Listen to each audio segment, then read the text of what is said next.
Hello, good evening, everyone. Welcome to today's webinar on API automation at Hypergrowth. We'll give it few minutes for everyone to join. We see that, people are joining in.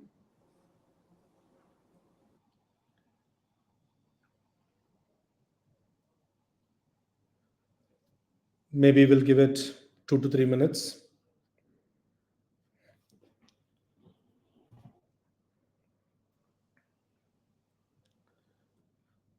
Thank you so much. Thank you so much, everyone, for joining in, taking out your time.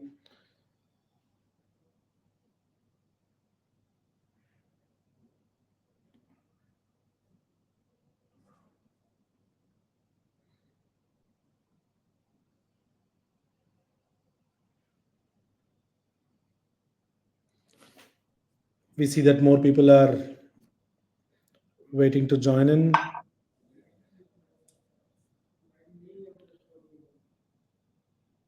Yeah, we'll give it another minute or two.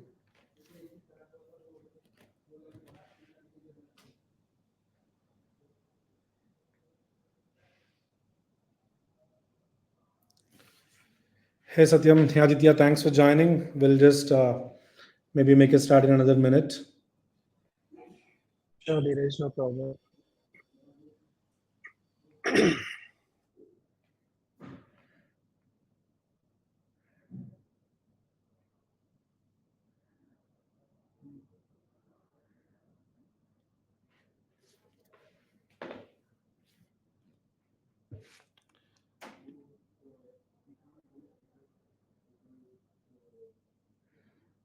Welcome everyone.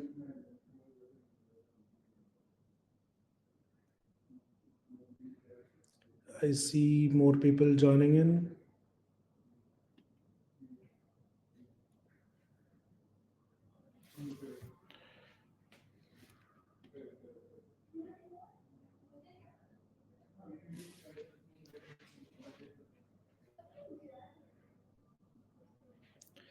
I think we should be good to start. Let's make a start. Right. Thank you so much, everyone. Thanks for joining. Uh, uh, I hope this webinar. I'm sure this webinar will will be of good value to all of you. Will try and discover um, some bunch of things from the practitioners and experts that I have here in the panel today from the API testing and test automation perspective, right? So I think today I've got a good balance of speakers to talk on this topic. I've known Satyam and Aditya for a long time. Maybe I'll just start with a quick introduction on who's here for all of you, and then let's get into the topic, right? So I come from a experience, and I started my career as a tester, and then worked with was fortunate to work with some fast growing startups, led testing teams there, and then picked up a business hat, and then since then I've been working closely with a lot of customers in the startup and enterprise ecosystem, helping them facilitate testing, and then test solutions all around quality engineering, basically, right? So I think I've been very closely watching customers challenges in terms of software testing, and then was also able to facilitate and help a lot of them in terms of how do we solve them, basically, right? So today I have Aditya and Satyam with me. Aditya brings in the expertise from the test automation frameworks and solutions, and the entire know-how from the he's a tech wizard, basically, right? So we have Aditya here to give us a lot of insights from the solutioning and then tooling, and then right ways of approach from the frameworks and solutioning perspective in terms of API testing or API automation for us. And then I also have Satyam, who could probably bring in a practitioner view of a lot of these things, right? So Satyam comes with his experience of you know leading testing teams and also delivering large size engagements for IT enterprises and fast growing startups. So I think we have a good mix for someone to kind of talk about tools and solutions and the methodologies, while we have Satyam also to kind of bring in the perspective of you know operationally implementing bunch of this, and then hence how do you see the value and bunch of things for that roadside. So I think we have a good mix from that perspective. Welcome again, Aditya and Satyam. Thank you, Dheeraj. Thank you for so much for that. Great. Right, Thank you. great. So everyone, right? So while predominantly, I'm assuming a lot of you who have joined today, right? So either you must be practicing API testing on a regular basis, or have seen teams, implementing API testing or API, automation, etc., in your regular work. And we also kind of have engineering leaders here who have been kind of uh, looking driving the teams who are implementing test automation. So what we thought is it would be helpful for us to kind of discover on while API testing is no new and it has been there in the practice for quite a long time now. So what I was thinking is it would help kind of to dwell on uh, what are those possibilities, or what are those opportunities in API testing or API automation, which are probably not less not fully explored or underutilized or things like that, and also touch base a bit upon what difficult what typical challenges and things are there in terms of realizing the best potential of API testing or automation. And also we'll spend some time talking about what is that shift in trends in terms of approach or tech and tooling, etc. And let's kind of try and summarize what are those do's and don'ts from the experts point of view as well, right? So that's how we are thinking that probably it would be a good help and then good takeaway for all of the today's audience here, Satyam and Aditya, right? So maybe what I'll do is let's try and kind of give some perspective on you know uh, what are those probably maybe let's pick up sudden pivotal moment. Satya, maybe we'll start with you, right? So you had the opportunity to work with both large IT organizations, enterprises, and also a bunch of those who are on their fast paced growth and scaling journeys. So do you want to kind of share what was that pivotal moment in your experience or career where you actually realized the importance of API testing or API automation, and what's the sort of a possibilities that it could kind of cover on a regular basis from the testing perspective? Sure. Thanks, Dheeraj. First of all, thanks, Dheeraj, and welcome everyone. Right. So, yeah. So, actually, a very good question to start with, Dheeraj, on the pivotal moment of my life where I realized that API testing, how important it is. Right. So, I still remember as soon as you said pivotal moment, I could, I went in past and realized that I was working for a product. I was working for a payments, a customer for whom the product was in payments sector, right? So one fine day we had a release in production, and there was a huge blocker. And when we did the RCA, we realized that there was an API which was not tested for an integration for a downstream services, right? And once we dig further to understand what is the impact of this particular issue, we realize that it is in millions, right? Because for almost 7 to 8 minutes, it was a huge deployment, right? So it took us 7 to 8 minutes to roll back the deployment, and it caused a lot of revenue loss. And at that point, when this issue happened, right, I suddenly mapped it to the one article or one survey which I had read at that point of time, where eBay also had a similar issue in year 2010, right, when their search API got broken because it was untested for the integrations for upstream and downstream services. It had impact on millions of users, right? So this was a pivotal moment for me, and at that point, I realized that API testing, whether it is functional, whether it is manual or automation, it needs to be a big part of your overall quality charter, right? Because when we started investing our efforts into API testing, we realized that one thing that API testing helps you to do is to identify the bugs early, right? So identifying the bugs early is a very important metrics for all of us to consider. You might have heard about this survey, or you might have heard about this report which Amazon published a couple of years back, right? Where they have given a concept of what is the cost of finding a bug in production versus finding it in a lower environment, right? So if you find a bug in your lower test environments versus your bug found in production environment, the cost is almost 10 times, 100 times. It is getting multiplied 10 times in every environment you are missing a bug and you are finding it in a higher environment. So having API testing, okay, it could be a mix of both. It could be manual, it could be automation, right? So API testing helps you to identify the bugs early.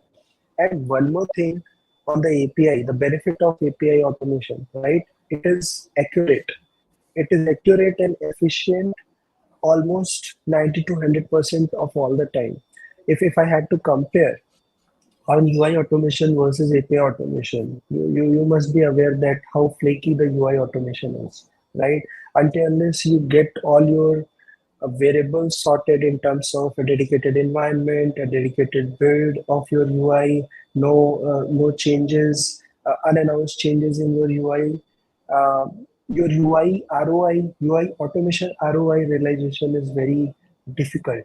But when it comes to the API automation, you are getting the efficiency and you are getting the accuracy as well as the ROI in the long run, right? So these are few benefits which has resonated a lot with me. And also if you dig deeper, you will understand that API automation is much more scalable because it will run faster, the execution will happen faster, you can keep adding more and more test inputs, the data, you can cover more and more test coverage with APIs very frequently, right? And also you can judiciously use a framework or a solution which also helps you to do certain basic level of security as well as performance modeling as well over the APIs. Hence, API automation becomes quite crucial, vital from business logic layer perspective, and benefits are early bug detection, scale, your accuracy, your efficiency,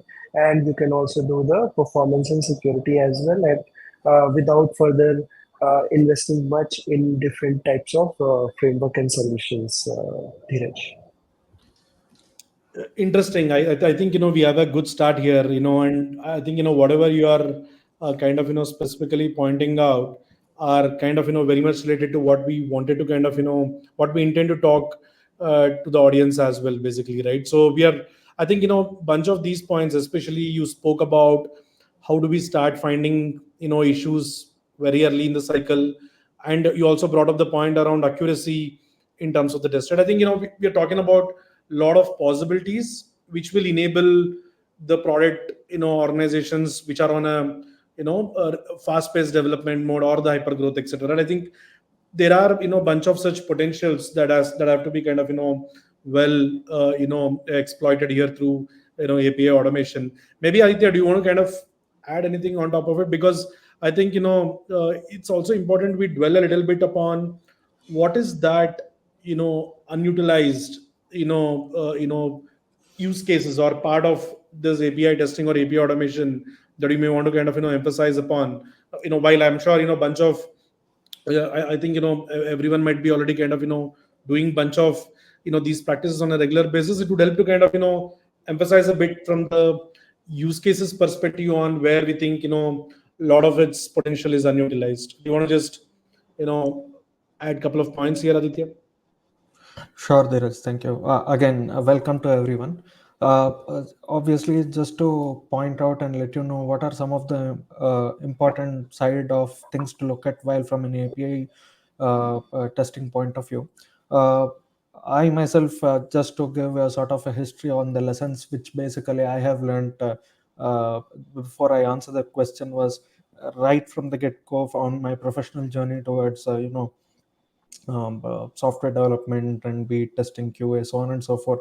The first thing I've learned is sort of go through a test-driven sort of development. Be it from the get-go, even a single line of code has been written, right?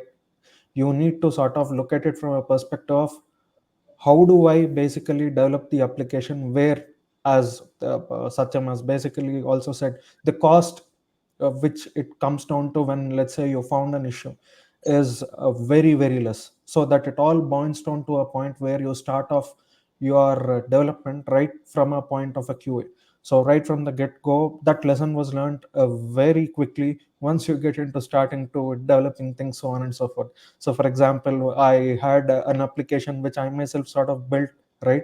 And then what happened essentially was, okay, the UI suddenly stopped working for some reason on some page, part of the page. And then you look at, okay, I have written some tests. Okay, where are they? How have they missed, right? So when you look at your test would have been something like a unit test, and what happens is you are only just looking at the perspective from the UI. So once we went through the whole of trying to figure out what was the issue, so on and so forth, once we traveled down, it went to somewhere down in some sort of a downstream system across the whole application, that there was this issue, and it came down to that there was some service which got updated, the schema got updated, and because of that it sort of trickled down to the point where the user is unable to see the screen. So that was a huge lesson which was learned right at the start of my initial, obviously, the journey which I had. So then and there, the important thing which we sort of found out is you sort of have to segregate your sort of QA into different partitions or different structures. Be it, let's say, your front end, back end testing, whatever it could be. On your front end, you again sort of divide into several different aspects. Maybe the point where your application is being accessed by several different users on a particular set of a life cycle of the application itself. Or on your backend, you are looking at specific systems or specific components which you want to target. Or let's say you're looking at trying to write your test mostly on, let's say, the boundary values. Let's say you are, so that you are ensuring that your tests are able to handle some of the negative scenarios or boundary values as part of your testing, so on and so forth. So just primarily, just initial points, a lot of things which you can emphasize on. First thing I would sort of call out is just to sort of reduce your cost is, don't just think about testing. Okay, I'm just writing my unit test, the developer is sort of writing my test. Okay, I'm done with it, and then you're good to go. Writing differentiating tests into different layers of your application would absolutely, at the end of the day, will reduce your cost a lot, in terms of, as Satyam was pointing out, trying to figure out what the issues are, and then the costs escalate. And obviously you want to ensure that those costs are absolutely low, and that could obviously be done right before you go into your production. Yeah, I think you kind of also touched upon another important point I wanted to kind of bring up on Aditya, right?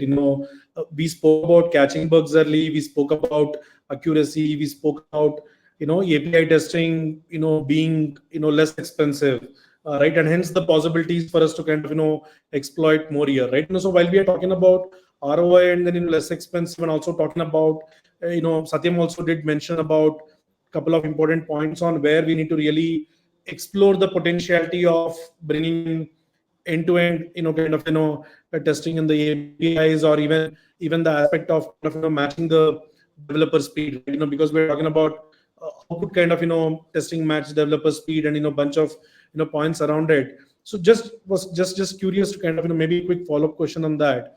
So from the tooling perspective and then the framework perspective, right? Because you touched base upon it, we see a lot of a shift and a ask in terms of the low code tooling, low code framework, and then things like that, right? Do you want to just quickly throw some light on that, and also how does that contribute from the ROI perspective, or your exploring the potentialities perspective as well there? Maybe a quick thing around the framework, especially the the shift in terms of the low code and things like that. Absolutely. So, usually you see your API test written by a developer, so on and so forth. But increasingly, what we have seen is we have several different stakeholders as part of the mission, be it your product manager, so on and so forth. Different organizations do have it where they do want to come in and then be it your front end engineers also as well, right? So they do want to come in and then sort of bring in their own set of rules or scenarios and see them implemented as part of their backend. So what we have basically seen is just not from a point of, let's say, unit testing, somewhere from an integration or an end-to-end perspective also as well. We have seen it, and even going through a bit further also as well. What we have also seen is sort of these low code tools also being applied where you do not have a single service or component yet built, but just having them ready, so that let's say your front end engineers are waiting for your back end, or your back end engineers are waiting for some of the service layers to be built as such. So the low code testing has come into a bit more forefront, where people would want to start off their testing journey or your QA journey right from get go. Even a single line of code has been written, so that it will sort of help out define, let's say, the contracts between several different services, or the contract between your front end and back end, so that you know you are set in stone, where what your application is going to be, and that is not going to change, which again trickle downs and boil downs to your what previously we have been discussing, that the ROI or the time it takes to lesser your cost in terms of finding issues or trying to resolve issues. It boils down to that. Interesting. I think we kind of are made a good start talking about bunch of possibilities or potentials that could be extracted out of API automation, and then spoke about how the low code approach, etc., is kind of also will enable the speed in terms of that, and then catch up, maybe the in sprint automation sort of a thing, to kind of bring in, ensure that is kind of implemented very efficiently, right? So maybe a quick call out for the audience as well here, right? While I'm seeing a bunch of comments around it, right? So just to let everyone, we also kind of have been solving a lot of problems using low code API automation framework. So in case anyone wants to kind of take a look at the framework or get a demo, please feel free to drop your official email IDs in the comment section, right? So yeah, Aditya, I'll kind of continue on this point, right? So while I think we spoke about the use cases and then the advantages and then the ROI part of it. Maybe Satyam, I think you want to kind of put this question. I, I'm thinking it will also be helpful to kind of try and understand, while a lot of this is kind of is in practice and people know this, what are typical challenges, be it from the testing perspective or the ops perspective or even from the dev practices perspective. What do you think are the typical challenges which kind of hinder QA teams to kind of really exploit the best out of API testing or API automation? Maybe a quick point around that, I think would also be interesting to circle this. Yeah. Sure, sure. Thanks, Dheeraj. But before talking about the challenges, I really had one point before regarding the earlier discussion we were having for where we are lagging, where the API potential is underutilized, API automation potentials are being underutilized. I also wanted to add a point that in last couple of years, right, I have been having many discussions with customers of different sizes, right from early age startups to well-funded startups, and understanding their challenges, right, and even advocating them, consulting them that what needs to be done on the API side. I just wanted to share this understanding that I have with all everyone available in the studio today, that almost 60 to 64%, 65% of people, right, they wanted API automation, right? So you imagine that out of 100%, only 60 to 65 people are willing to do the API automation, and within those 60 to 65% folks, people 20%, only 20% people were looking for an end-to-end automation via API. Remaining 80% were still on trying to validate the schemas of APIs, just stick to the contract testing, right? And they were not really looking for the full potential that API automation can give us, right? So if you see, API automation is has so much potential where instead of just looking at the schema validations and instead of just looking at the contract testing, we should be looking at more end-to-end integration, API chaining automation for upstream and downstream services, right? And that that will give us ROI, a real world ROI, right? So, and a good trick to understand whether it is giving a ROI to us or not is basically an API RTM metrics, right? Requirement traceability metrics. We needed to, it is a good tip to have, right? We all know that RTM is created in the organization for GUI based test cases, right? But mapping your business, mapping your business needs via your backend services, if you are able to do that, nothing is better than that, because then whatever testing team you have internally within your organization, they can focus more time on the exploratory testing, finding deeper regression issues while your business logic is getting covered via API automation. So one point I wanted to add on the underutilized potential of API automation, Dheeraj. I absolutely agree, Satyam. I think, even, we have seen a lot of our, conversations with, engineering leaders, right? I think, this aspect of how could we exploit and, how could we really bring in end-to-end automation using APIs? Maybe, maybe there could be challenges in terms of, connecting the flows or documentation or whatnot. Maybe I'll kind of, dwell a bit into it with, both of you. But I think, the point around how do we explore the automation scope here for APIs beyond your regular schema testing to your basic functional tests to really the end-to-end kind of tests. I'm sure that will kind of really be of a great value. I'm sure I kind of want to echo that point, Satyam, and that is something that we have also been seeing on how it has helped a lot of instances where we kind of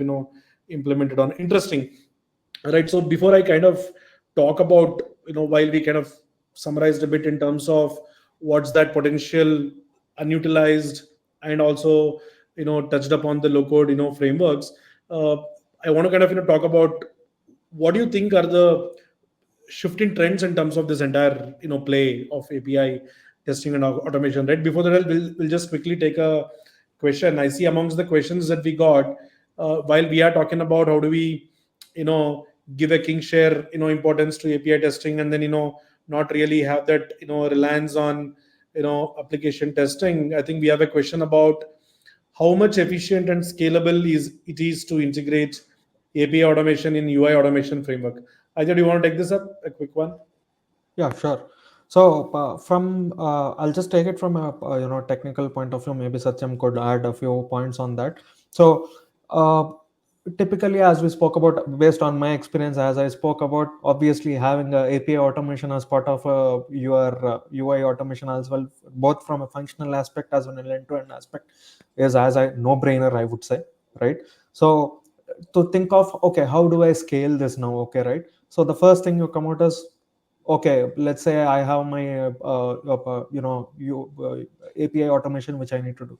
So what I can sort of we sort of have done is, at least from my experience, we have basically created those functional side of things, or created your API test suite basically on the functional side, and we sort of used those part of testing as part of our UI testing, right? So for example, UI testing would be running in parallel on a parallel track. At some point of time, you have these two tracks merging together, where you are going to the point on your in your end-to-end journey, where your whole application goes through your several different scenarios, where you are going through several different sort of life cycles at every different step, right?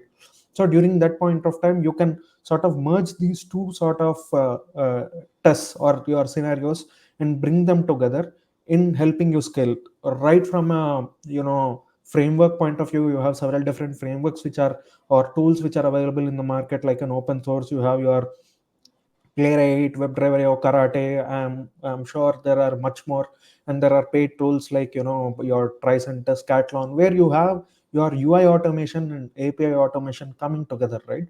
So there are all these tools where you can either kick off your UI automation at the start, or if you have your API automation at the start, and then you start off adding things into your repositories where you can sort of merge them together, right? So typically you see, as we spoke about the API automation, the team says, okay, my backend is yet to be built. No, the front end team says, how can I start building things if I don't have my backend? So the backend teams comes up and then starts to build, right? So all these things start to merge together. So during that point of time, you can sort of bring them together by finding the right tools, so on and so forth, and then talking with your teams together, and then try to merge, and then come up with a solution. Obviously that keeps varying from organization to organization, team to team. So that sort of helps you in terms of the scaling and the efficiency at the rate where both your front end and back end are coming together pretty nicely, and then you have a good system where your system is very good and ready for deployment. Uh, Interesting. I, Yeah. I would also quickly like to Please. add. Sure, sure.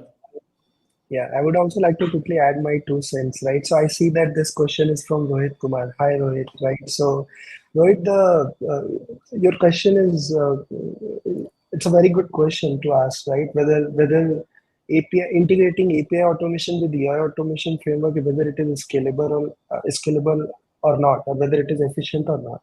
So I would simply answer it this way, that it is totally contextual, right? So if you bring the context where you are even thinking about doing API automation, it is always useful and beneficial to have a solution in form of a framework where you have capability to interoperably uh, do the transactions either on API or on web. What I mean to say is, imagine a test case, right, where you are doing certain test steps using an API which is creating certain data, or which is creating the system into certain state first, and then you need to go and validate certain things, or do assertions, or do some follow-ups on UI. So if you are able to do that, you imagine that you are truly bringing the real world essence into the automation of testing, right? So, so the simple answer is, if you are even thinking about doing the API automation and you have a UI automation framework, you should get it solutionized so that you can work on API and UI automation interoperably. Thanks, Satyam. I think I also have another interesting question here. While I wanted to quickly touch upon challenges to really, to make use of the potentialities that we are talking about. While I want to have a quick, couple of minutes on that with, either of you. I think we have a relevant question also coming in here from Vishal Gaurav, where he's talking about API automation without an API first approach is just a recipe of maintenance disaster, right? So, I thought it's good to kind of also quickly touch upon it while we touch upon the challenges for us to kind of really exploit really make the best use of the use cases we are talking about. Either do you want to go first, or Satyam? I'll kind of leave it to. Thank you for my 2 cents on. I think the one of the question I think is okay. You do not have anything built, and then you start off, and that is where the issue also lies. You do not have anything, and you are not sure what it is going to be. That is what your contract testing is going to help you. The crux of your goal or the contract testing sort of helps you is, it helps you. Let's say you have a huge application and you have a lot of microservices, a lot of things, and let's say you want to have your application set in stone. You need to ensure that you have your APIs version, for example, right? So even let's say if the very example comes to your Git, right? You mark, let's say you have your application and then you mark it is in a stable state. So similar to that, this contract testing will sort of help you also mark your APIs and set them in stone, right? And at least I know we have worked with organizations where things do change, so on and so forth, but having them, being them in having versioning them would make a huge step in taking and setting your application into a stable state. Yes, after that you can make your changes, so on and so forth. uh, Absolutely, completely agree, you can have continue on your journey of your improvements, so on and so forth, because by doing this it will also ensure your testing also remains very cost effective in nature. Why? Because if you go in this manner, you have other teams who are also building, let's say, a different set of services, right? So you can create your own mocks of those services, right? It becomes easy for you to just have blinders on and then work on what your APIs are, or what your service layer APIs which you are going to working upon, and then you are ensuring that your system is absolutely stable. And if this trickle downs to all your teams, or be it your front end, all and back end, it is obviously on you're on a journey of having your application to be ready for production. Quickly adding my 2 cents as well, Dheeraj here. So I totally echo with what Aditya has said about contract testing and signature validation, right? So one such good and quite widely adopted tool is PACT, right, which can be definitely used for such contract testing. And another personal view that I have, that whatever type of testing we are doing, there is always an element of discipline that needs to be managed, right, to overcome the maintenance efforts that we might see in future. So whenever there are no APIs identified, only the schema is there, only the contracts are there. We need to have a very stringent discipline with the development team, the product manager team, whoever is responsible for the overall charter, that this is what is the current state and this is what we are automating, and having that those discipline ironed out will always help us. Everything can't be solved via tools and technology is the point that I'm trying to say here, Dheeraj. Yeah, I think you're absolutely right, Satyam. In fact, amongst bunch of conversations that we had, amongst us, or even I remember, bunch of conversations that we had with one of the key fintech organizations also, a couple of months back, right? Where we were talking about, while we bring in a lot of tooling expertise, thought process, and strategy, etc. It is also about what's this a discipline in terms of the overall engineering there. In fact, we were also talking about how uh, easy of a world it would be if a lot of business logic stays at the API layer, so that testing gets more effective, efficient, and also inexpensive sort of a thing, right? I think it is also about ability to kind of extract more over there, right? Cool. I think we had a enough points around how do we kind of uh, you know make the best out of API testing or API automation. I'll quickly Aditya, pick your brains in terms of we have seen a lot of shifts in terms of the tooling and technology and in the new ways of doing it, especially with the Gen AI adoption that started kicking in off late in the last few quarters.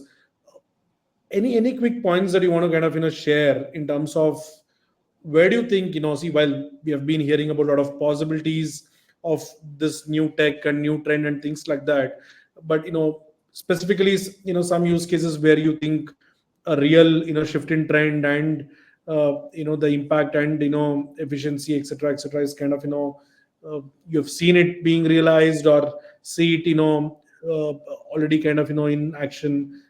I think it would be good for us to kind of quickly touch upon these trends as well here. Yeah, You sure. want to, So yeah. yeah, thanks for that, Dheeraj. So yeah, definitely with the advent of Gen AI, I think in the last webinar based on the call out also as well, with Arvind, whom I've spoken.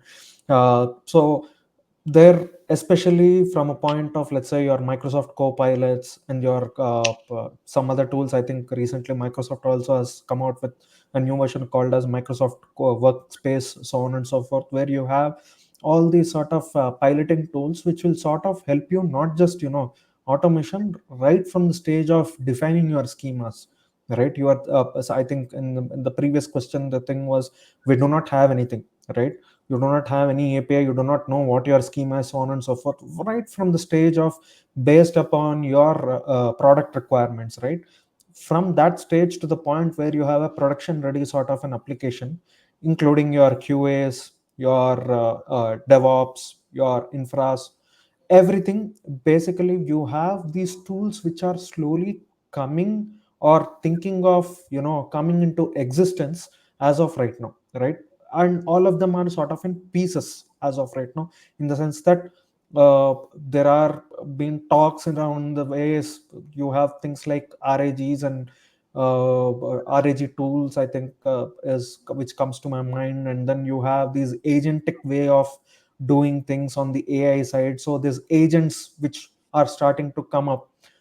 It's just not, think of, if you remember in your old times you had this Microsoft Word, right, where you had the small icon which used to come pop up and then says it'll sort of help you out. So in a similar sense that you could sort of scale it and then think of in terms of having a actual person right, helping you, sitting in front of you, help you, talking with you, right from the point of pointing you the direction. Okay, this might be good, this might be bad, or even it might help you in the journey of learning altogether, right? So we definitely see, not just in terms of just the API side of things, but right from the start, even before you are thinking of building something from your product requirement stage, right? So right from that point of time, we have seen that it could be used. The next point, as I think in the previous webinar, one of the point on the API automation, let's say you have created your schemas, right?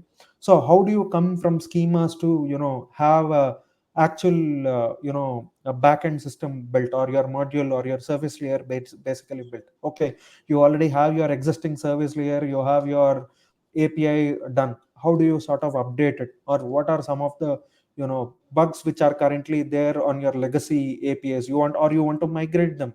Because we see some of the sectors and the domains have APIs which are on the legacy side of things. They have a pretty old system where they do want to migrate to something new, which is fast. I think the new one, there is a Java 22 which has come out, where some of these old ones take a lot of memory, right? And the startup time is pretty long. So you have these APIs where people would want to have their startup times to be very high, right?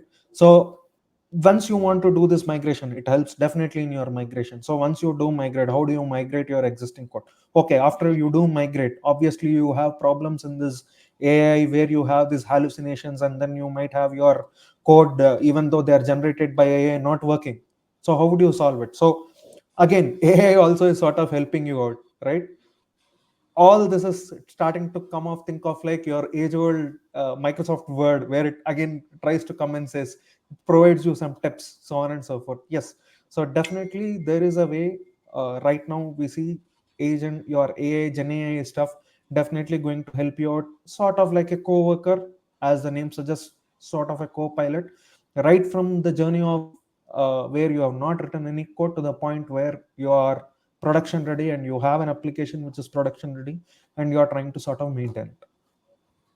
Uh, Absolutely, Aditya, spot on. I think we can really kind of probably plan a little detailed session just on this aspect of it, right? Because I'm sure, Mhm. given bunch of things that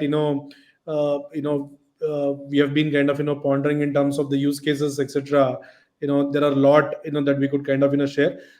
Maybe I'll just kind of do a quick call out here, right? So for everyone who are listening to this, whatever Aditya kind of have been talking about, the AI coworker, if I may kind of call it that way, right? Uh, the AI coworker for API automation, I think we have a lot of interesting points to kind of share as well, right? So just in case if anyone is interested to have a conversation around how do we use this AI coworker around API automation, I am sure Aditya and Satyam will be happy to kind of do that.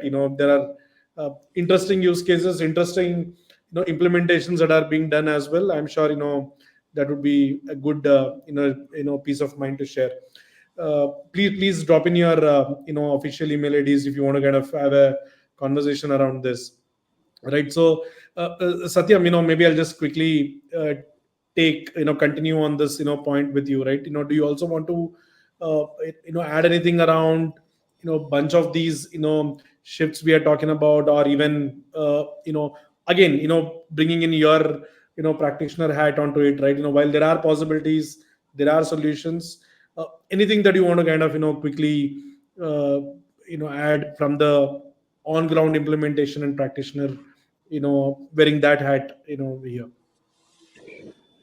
Sure, Dheeraj. So, if we want to talk about the shifts in how world has been doing API automation, right? So, one of the revolutionary shift definitely Aditya has spoken about, which is the impact of Gen AI, right? But before Gen AI impact was even uh, uh, can be felt, right? We could see there was a huge shift that has started in terms of adopting more and more low code and no code solutions within API automation, right? And that was a significant shift in API automation in recent year that has been on the rise, right? Because these platforms make it quite easier for non-technical team members to contribute to the testing process, enabling faster and more collaborative development cycle, right? So this is one of the shifts that I would like to highlight, and also if you see uh, over the years, we have been seeing another shift which was not there earlier. And that shift has come because of lessons that we have learned from high growth companies. For example, companies like Netflix, Amazon, and Google. These are they have seen hyper growth, right? They have been managing such a vast and uh, complex ecosystem of APIs and backend services. So, what is it that we are learning from them? One huge lesson that we have learned from them is the importance of your continuous performance testing to ensure the APIs can scale effectively and handle your peak loads without degradation. So this lesson from these high growth companies have been a huge shift in entire API automation charter as well, where API automation is not just being sticking to the functional side of things. It is going beyond the realm of functional, and it is going and talking about the performance side of things as well. So those are additional two shifts that I could think of right now, in addition to impact of Gen AI in API automation. Dheeraj. Uh, Great. I think you more or less touched upon one of the question that I wanted to pick it up. We have Vishal Gaurav again talking about how can we do benchmark testing of APIs. You kind of touched upon the performance as aspect of it, and also uh, Ankush Divakar asking about sorry, it's not Ankush. I think we also have someone questioning on the tools over here. Ankush Divakar, sorry, yeah, about what tools around this. I thought you want to quickly pick that up. Yeah, sure. I think a few of the ones which I've already pointed out, I think the mostly used ones, the common ones typically people use are Rest Assured. You have, if you want to do some sort of, from an end-to-end perspective, you have on the paid side, you have your Catalan Studio, so on and so forth. And I think exclusively, I think on the open source side, there's a wonderful framework, I think, called as Karate, which is sort of on the low code, which I think what Satyam has also aroused. I think it's been running quite well for the past few years as such. So yeah, I mean, if you go around, obviously it depends again on the context. Again, as we spoke, of what sort of discipline is being done. It all boils down to the answer is not a tool which will sort of solve all your problems. It comes as we spoke about some of these core aspects of QA, SDLC, everything has to be sort of, you know, strictly followed, and then added. You could think of like your cream on top of your base, right? So the cream is going to be your tools, but at the end of the day, it is the base has to be sort of created, and based upon that, you can, pick up and on your QA journey. If I may add, right, on the other tooling and performance side of things. So, in the context of when we were talking about the shifts and the impact of GenAI, so if you look at GenAI uses within API automation. So, if you want to invest a lot of time to create a solution, you can always use the available APIs from all the big LLMs available out there, whether it is Gemini or your OpenAI. But in terms of a tool with GUI based solution, so you can look upon a tool called Test.ai or even Apply Tools. These are two tools which uses Gen AI use cases, right? And these are the leading tools in this space where we can enhance API testing by predicting failure points and even optimizing test coverage, right? And quick sense on the performance side of things, we have JMeter. It is an open source tool. It has been in the market for very long. It is quite scalable and it is quite stable as well. And also we have Chaos Monkey from Netflix, which is a very good tool to have in your kitty in terms of doing the entire chaos engineering, which will help you to simulate failures and test the resilience of your API infrastructure as well. Thanks for those references, Satyam. And also you touched upon, the points around the learnings from Netflix and Amazons of the world, right? About, the API automation for hypergrowth, which is again the crux that we wanted to kind of, cover. While we touched upon briefly on each aspect of, this. I thought I'll just quickly do another call out to the audience. While each of these aspects that we are talking about, right, we happen to kind of, also detail out, and kind of, have come up with a report which will help us get a more deeper insights on, all of this. So we have a, report in terms of, API automation in hypergrowth, and how do we kind of, really approach this. If, any one of you are interested, please feel free to drop your official email IDs. I was thinking it will kind of, help to kind of, get a little deep dive on bunch of points we're talking about. I think we are nearing the, end time as well. Should we do a quick, summary of what are the do's and don'ts, just for people to kind of, have it as a, takeaway before they exit the, studio room, Aditya and Satyam? Maybe a couple of do's and couple of don'ts, or whatever you think. Satyam, maybe you may want to, you know do the, Okay. talking on. For me, if I have to just quickly pick one do's and one don'ts, I would definitely say that in do's, that at least in API automation, what is it one thing that you should definitely cover is ensure comprehensive end-to-end testing to validate business logic and integration points, right? Because this will help you to catch issues that simple contract level testing may miss. So this is one do's from my side for sure.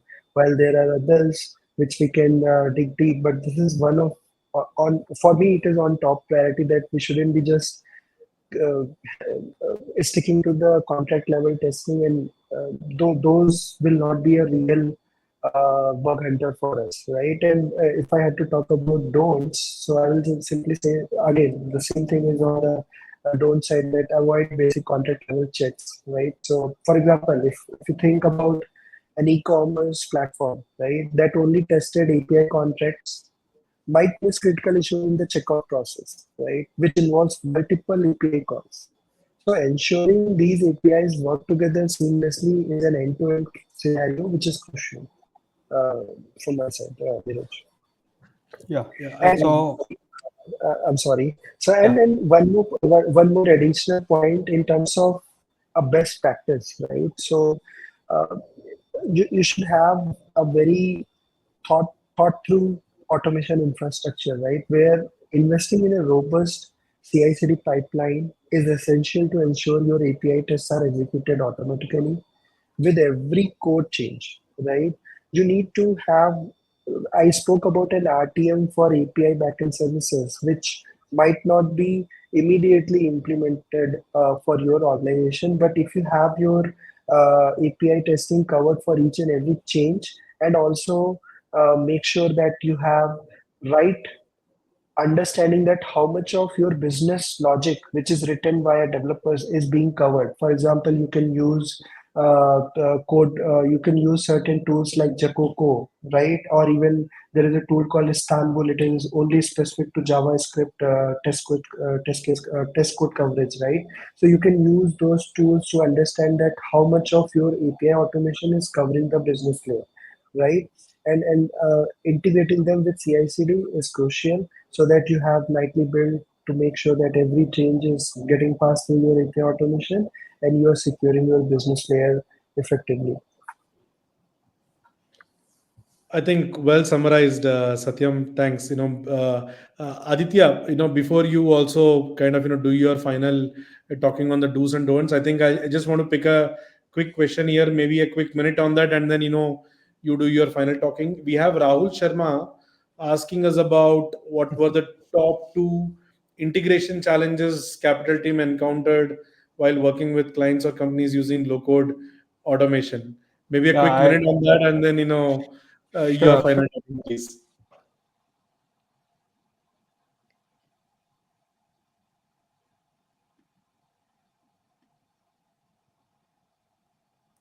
Did we lose Aditya? Hello. Yeah, can you hear me? Yes, Aditya, please continue. Awesome.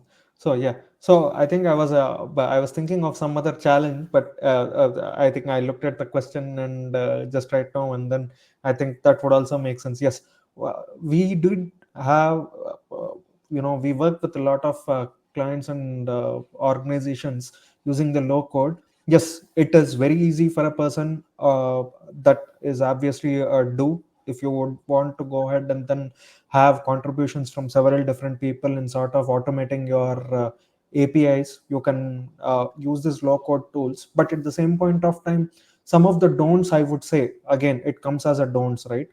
The thing is, let's say your application is changing a lot, right?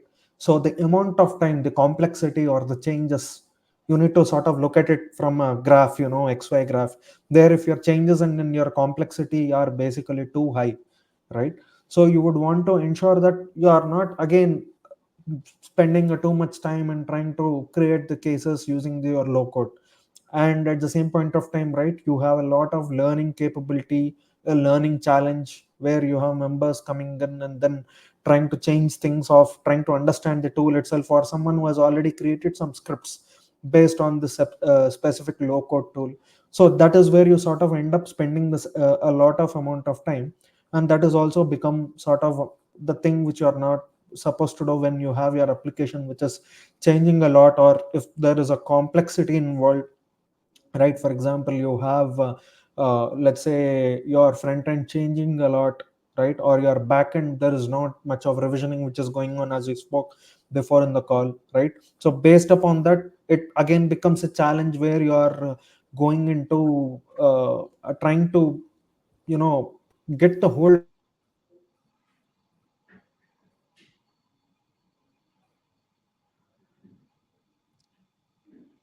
and then trying to understand it I I think think we lost Aditya. network was. Yeah. Aditya, I think we lost you towards the end, the last sentence, Oh, but I okay. kind of Yeah. So I just wanted to sort of summarizing that, just to ensure that you're in a stable state. It's better sometimes depending upon your use case. It is better to use the low code, and it's not just a all case use of, okay, let's go ahead with the low code framework. great. So I think we had a good hour, and then we have last minute left. Uh, Hoping everyone this was helpful, insightful. Thank you so much, Aditya and Satyam. Right from talking about how do we kind of make the best of API testing too, and then what does it take for us to kind of do that. Two bunch of points around tooling and then the trends. I think we were able to touch upon bunch of important points. I'm hoping this was helpful, and then this was insightful, everyone. See you all soon in the next webinar in the next month. Thank you so much, Aditya, Satyam, for your time. No Thank problem. you, everyone. Nice Anytime. being here. Thank you.